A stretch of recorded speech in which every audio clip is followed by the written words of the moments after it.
Hi, my mom has worked in an office her whole life, and I know what that's like. This video isn't just a story for the sake of hype, views, it's about real experiences that thousands of people face. The goal is for you to recognize yourself and not repeat other people's mistakes. All names, companies, and details are fictional or have been changed. "You'll get nothing if you quit today," he sneered, pen in one hand, my resignation letter in the other like it was a napkin he'd just wiped his mouth with. I didn't flinch, didn't blink. I just watched him sit there, basking in what he thought was a win, thinking he'd cornered me into silence, into staying, into playing his game. Only he didn't know I already walked away the second I hit deploy on the final FCC schema that morning. Time-stamped, immutable, irrevocable. That moment? That smug little smirk on his face, it seared into my memory like a photograph pinned to a dartboard. I walked out of his office without a word. No dramatic exit, no file box under my arm, no goodbye tour, just silence, and a fire lit under every step I took down that hallway. Before we go any deeper, if you've ever been underestimated, erased, or replaced by someone who thought reading the contract was optional, hit the like button and subscribe. It helps more than you know, and trust me, this one's worth hearing all the way through. See, for 8 years, I was the one who made sure nothing broke. When systems failed, when compliance deadlines crept in like fog, when legal started sweating because someone forgot to submit a 10K annex or didn't finish a validation sweep, I was the one they called. Not loudly, of course. Quietly. They didn't want people to know there was a problem. That was my job. Clean, invisible execution. I didn't put my name on it. I didn't campaign for credit. I kept my mouth shut and my logs cleaner than their investor summaries. And then came Damon. MBA, gelled hair, the kind of guy who said leverage synergies without irony. He'd been hovering in business strategy before some VP fast-tracked him into my department. 2 weeks after his promotion, I caught him presenting one of my schema audit flowcharts, my flowcharts, with his initials in the corner of the slide. He winked when I looked at him during the meeting. That kind of wink that says, "What are you going to do about it?" I just smiled. The kind of smile that hides a loaded gun under the table. I let it go, for now. By then, the Q1 FCC renewal was less than a month away. Our biggest compliance window, one misstep, and Alvian could be blacklisted from multiple federal contracts. Nobody in the C-suite wanted to deal with that, which is why they kept me around, even if they didn't understand a damn thing about how I kept us clean. And I was still the only person with full schema access. Validator modules? No one touched them but me. They were built in layers I coded myself. Functions nested inside permissions tied to deployment triggers that even Damon couldn't find if he tried. He never asked me how they worked. Never once asked for a walkthrough. Instead, he started talking about outsourcing routine workflows like he understood what I did. 2 weeks before go live, he pulled me into a glass conference room like he was handing me the keys to the kingdom. "Listen," he said, folding his arms like a mentor on a TV show. "After this renewal, we're restructuring. Roles are shifting. Outsourcing is definitely on the table." I stared at him. "Are you terminating me?" He laughed, like I'd just said something cute. "No, not unless you quit." Then the smirk. "Which you won't, because you'd get nothing." I didn't react. Just blinked once, then excused myself with the kind of thank you that made his assistant look up from her laptop like she'd just felt a chill. That night, I poured a whiskey, sat down with my original employment contract, and flipped straight to Appendix C, line 83, Good Leaver Clause. Voluntary resignation after milestone completion, provided documentation is submitted prior to departure. It wasn't a severance clause, it was a kill switch. And Damon? He just put the whole company's thumb on it. The thing about a man like Damon is, he never thinks someone like me reads the fine print. He thinks quiet means clueless. That, if I'm not barking orders or power lunching in Midtown, I must be soft, naive, safe. So when he pulled me into that beige conference room with the dying ficus in the corner and said, "We're reevaluating roles," I already knew what was coming. His whole posture was performance. One elbow on the table, tie loosened just enough to fake vulnerability. "Outsourcing is on the table," he said like he was inviting me to weigh in. I looked him dead in the eye. "Are you terminating me?" He smirked. Full teeth. That corporate predator grin. "No, not unless you quit. Which you won't." Because you'd get nothing. He thought he was clever, that I'd take the hint and ride the wave until he phased me out on his terms, quietly, cheaply, with no mess on his books. But Damon forgot who he was talking to. That night, I pulled my contract out of the fireproof drawer where I keep anything that could nuke a career and read it like scripture. I hadn't looked at it in years, not since my third raise when legal added half a dozen appendices no one expected me to parse. But I did. Every clause, every comma. Appendix C, line 83, good lever clause. Trigger, voluntary resignation after milestone completion. Requirement, submission of documentation prior to departure. Result, guaranteed severance and accelerated equity vesting, subject to timestamp verification. It wasn't a reward. It was a circuit breaker. And Damon? Damon just gave me the perfect excuse to pull it. See, he thought the milestone was his to define. But the milestone, per the language I'd insisted on back when I rewrote the core validator modules, was the final schema deployment.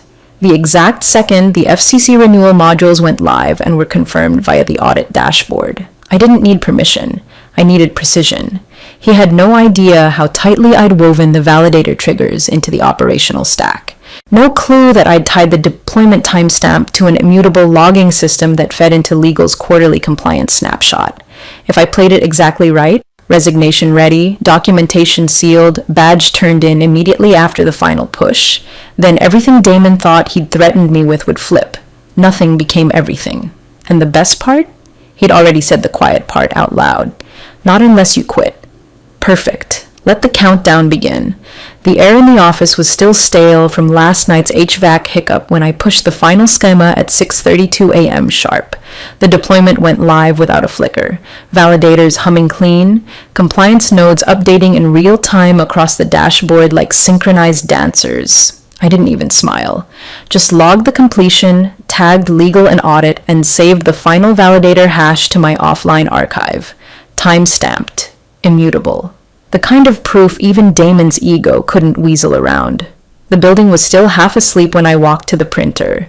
No one paid me any mind, just the usual grunts from undercaffeinated engineers and sales reps huddled around the kitchen coffee machine like it was a shrine. At 7:41, I stapled the signed validator report to my resignation letter. Quiet steps, clean lines. I didn't rehearse a speech. I didn't bring backup. Just the letter, and the look of someone who'd already disconnected the wires behind the curtain. Damon's door was open. Of course it was. He always liked people to see him in command. He was mid-scroll on his phone when I walked in. Didn't even look up. Need something? He muttered, thumb still flicking. I'm done, I said, placing the letter and attached memo on his desk. Effective today. That got his attention. He leaned back, trying to mask the jolt behind a smirk. You serious? He asked, like it was a joke. I said nothing. He picked up the papers, scanned the header, then dropped them like they were contaminated. You know this means you walk with nothing, he said, leaning in. No severance, no equity, nothing. You sure about that? I nodded, calm, not a twitch in my face. He laughed, short, sharp, mean. The kind of laugh you can hear echoing in an empty stairwell at 11 p.m. when no one else is around. Well, he said, holding out his hand, I guess this is goodbye then. I handed him my badge, set my keys beside it, didn't shake his hand, didn't give him the satisfaction. I turned, walked out of his office, and didn't look back. The hallway stretched in front of me like a runway. I passed the whiteboard, still scribbled with notes from yesterday's planning sync. Streamline workflows circled in red, Damon's favorite buzzword of the week. No one stopped me. No one even knew I was gone. That's the thing about being invisible. You can disappear completely. Right after you light the fuse. The silence didn't hit immediately. Damon probably strutted out of his office like a man who just cleared dead weight, maybe even made a comment to his assistant about finally making space for hungry talent. But at exactly 8:53 a.m., his Slack pinged with a message from someone whose name usually stayed tucked far away from day-to-day noise. Miranda Salter, Associate General Counsel. Subject: Clause 83, Urgent Damon. Did you approve Jenna Reeves' resignation after project milestone completion? If so, please confirm the timestamp and submit the validator memo you received. He didn't reply right away. At 8:57, she sent a second message. If the milestone was completed prior to her resignation, her good leaver clause is active. That includes all outlined severance and accelerated equity terms. Please clarify immediately. He finally replied, "She quit. That forfeits everything. The clause doesn't apply." 2 minutes later, her response came in like a hammer dropped from orbit.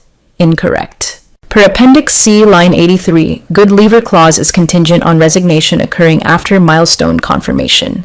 I've reviewed the deployment logs. Final schema was confirmed at 06.32:14 UTC. Her resignation was submitted at 07.41. Wait. Documentation was properly filed and attached. She is, by definition, a certified good leaver. No emojis, no pleasantries, just cold, surgical clarity. The assistant outside his office said later she heard a coffee mug hit the wall. I wasn't there to see it, but I could imagine the look on his face. That smug, overconfident smirk twitching, lips parting, just enough to realize he'd been outmaneuvered before the game even started. By noon, Damon had called legal twice. HR once, even tried to loop in someone from finance, but the logs were done. The validator report was filed. The resignation timestamp was locked. And Clause 83 didn't care about feelings. It cared about facts, sequence, and proof, all of which I had. He could protest, posture, spin the story, but the systems I built didn't take sides. They recorded, they verified, and they submitted to quarterly compliance snapshots that even the board reviewed. By lunch, the director of HR, a woman who once told me I should smile more in meetings, had forwarded the clause summary back to Damon's inbox, highlighted in yellow, bolded in red, activated good leaver status, J. Reeve. In the space of a morning, I'd gone from quiet exit to liability event, and I never had to say a word. The first call came at 1:17 p.m. Damon's name flashed across my phone like a bad decision trying to dress itself up as a rescue plan. I let it ring twice before answering, just long enough for him to wonder if I'd already blocked him. "Hey, Jenna," he said, suddenly soft, like we were old friends, like the morning hadn't happened. "Listen, I think there's been a little mix-up." I didn't say a word, just waited. He cleared his throat. "Legal's looking into the resignation sequence. Technically, if we delay acceptance by a day, we might be able to reclassify it as pre-milestone.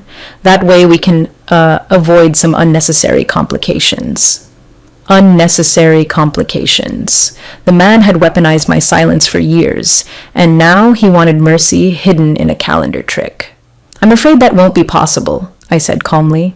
"All systems confirmed deployment at 06:32 UTC. The validator logs were sealed at 06:34. My resignation was submitted at 07:41, documented, time-stamped, and routed through HR in the board portal, as per policy." There was a pause. A long one. "Jenna," he tried again, "we can come to an understanding here. Maybe restructure the exit terms informally. No need to drag this into some legal..." I cut him off, still calm. "You're not being dragged, Damon. You're just reading the results. Because here's the thing about the systems I built. They weren't just software. They were legal fortresses. Every module, every timestamp, every log entry had mirrored redundancies across audit, compliance, and internal risk. You couldn't backdate, couldn't tamper, couldn't delay acceptance like it was some middle school science project. The validator logs were immutable. The email headers were archived in encrypted snapshots. The resignation submission was time-locked through the HRIS interface, routed simultaneously to HR, my direct manager, and the executive oversight portal. Even if he tried to bury it, the quarterly audit would surface everything. And if he did try to tamper with anything, the incident trail would land on the board's desk, not mine. So no, I wasn't angry. I wasn't even satisfied. I was just done. Done with the power games. Done with being overlooked. Done with watching someone like Damon ride a tidal wave of other people's labor while he skimmed the credit off the top. And the best part? I didn't have to retaliate. I just had to follow protocol. The trap had been set months ago. He stepped into it all by himself. I hung up before he could pivot to flattery. I knew the next move would come from someone higher up, someone with a cooler voice and a longer memory, and I was ready for that too. The real explosion didn't come from me, it came from a junior associate in legal named Priya, who apparently had the misfortune of being the only one in that department with enough institutional memory to remember why Clause 83 had even been created in the first place. It wasn't designed to be used. It was designed to make high-talent staff feel protected while quietly discouraging exits during major cycles. A pressure valve on paper. PR fluff. But no one told me it wasn't real. And unfortunately for Damon, I'm the one who insisted it be tied directly to validator completion metrics and audit-confirmed timestamps, back when I rebuilt the delivery framework after the near miss in 2019. Legal finally connected the dots sometime that evening. The call log showed Miranda at General Counsel tried Damon 4 times in an hour. She didn't email. She didn't Slack. Just picked up the phone and called. Over and over. By the time they looped in risk and finance, the full impact had surfaced. Clause 83 didn't just offer severance, it triggered accelerated equity vesting, contingent on post-deployment system stability for 48 consecutive hours. And since I hadn't just pushed the final schema cleanly, but had attached a full validator report and compliance metrics ahead of schedule, the 48-hour audit window had already begun counting. If I had resigned before deployment, I would have walked away with nothing. Damon would have been right, but I hadn't. And now the systems were confirming stability across all 12 nodes. No rollback, no incident flags, no anomalies. The logs were clean, the metrics were locked. And I had followed every single procedure down to the second, which meant I wasn't just owed a goodbye, I was owed $235,000 in severance, $20,000 in equity vesting, and a headache they couldn't spin to the board without dragging Damon's name through every regulatory ditch he'd pretended to understand. It wasn't emotional. It was procedural. I hadn't yelled, hadn't sabotaged anything, hadn't leaked. I'd just done my job, so cleanly that the legal system they'd weaponized against other employees turned on them instead. By the next morning, Alvian's payroll controller had flagged the amounts for processing. Legal froze the payout temporarily, hoping to negotiate, until Priya flagged the clause again and annotated it with 6 fatal words: automatic disbursement if documentation is met. There was no delay clause, no board override, no Damon says no exception. It was a grenade built into the appendix, and all I had to do was pull the pin. The email was exactly 4 sentences. No fluff, no filler, just a surgical strike in Times New Roman. Subject line, Clause 83, formal confirmation. Confirming all conditions under Appendix C, Clause 83 were satisfied at 06/32/14 UTC. Attached are validator logs, audit metrics, and resignation timestamp records. Deployment validated with 0 errors. All terms fulfilled under contract. Attached were PDFs with hash-verified audit logs, the final delivery memo, and a screenshot of my resignation filing with its timestamp burned into the header. I didn't sign off with best or regards. I didn't need to. They didn't reply. Instead, my phone rang 37 minutes later. Unknown number, Northern Virginia area code. I let it ring twice, picked up on the third. Ms. Reeve? The voice was smooth, practiced, not Damon. Someone from the C-suite, not legal, but close enough to it that they knew how deep the water had gotten. This is Jordan Keller, SVP of Operations. I'd like to discuss a possible resolution. Amicably, of course. Of course. I'm listening, I said flatly. Well, it appears there's been a misunderstanding regarding the timing and nature of your resignation. There may be flexibility if you're open to revisiting terms before anything becomes unnecessarily public. That word again. Unnecessary. He was calm, but I could hear it underneath. The scrambling, the calculations, the gentle panic of a man realizing too late that someone at the table brought a knife to what he thought was a paper-scissors match. I'd consider it, I said, if legal stops pretending I don't read contracts, and if Damon stops pretending he understands them. There was a pause. Then, understood. What followed was 28 seconds of silence, not static, just that blank, ego-splintering quiet corporate men aren't used to sitting in. I broke it. You'll process the payout as agreed? Yes. And the vesting? Yes. Then we're done here. Would you be willing to sign a non-disparagement? I hung up. Not because I was angry, but because they didn't get to manage the ending. They'd built a machine to protect themselves from people like me, only I'd helped design the gears. And now that it turned, they wanted to negotiate the sound. No, the sound was mine. 2 weeks after the payout hit my account, I was sitting in a new chair in a new office with a door that actually locked when I told it to. Saventics didn't waste time with posturing. They just looked at my documentation, my reputation, and my exit story and said, "When can you start?" The onboarding packet was 3 pages, no jargon, no nonsense. The equity was real, the authority was clean, and for the first time in years, I wasn't the only one in the room who read the source code and the footnotes. 3 weeks later, I flew out to a regional compliance workshop. Not to speak, just to listen. Reconnect. Take the pulse of who was paying attention and who was still too arrogant to think terms like good lever could ever apply to them. The event was held at one of those hotels with soundproof conference rooms and overpriced coffee. I wore a blazer sharp enough to signal I wasn't unemployed, but not so loud that anyone thought I had something to prove. The room was already half full when I arrived. Compliance leads, legal advisors, a few corporate counsels pretending to be interested in the agenda. I grabbed a seat near the back, standard consultant protocol. Be visible, but quiet. Then the presenter walked in and clicked the slide remote. Session 4, Retention Failure, When Good Clauses Go Bad. The first bullet point hit the screen like a flare. Case study, Clause 83, Unintentional Triggers and Audit Trail Fallout. And then the second line, Source, Alvian Technologies, Q1 Compliance Cycle. My eyes drifted to the head of the table, Damon, in a suit that looked newer than his expression.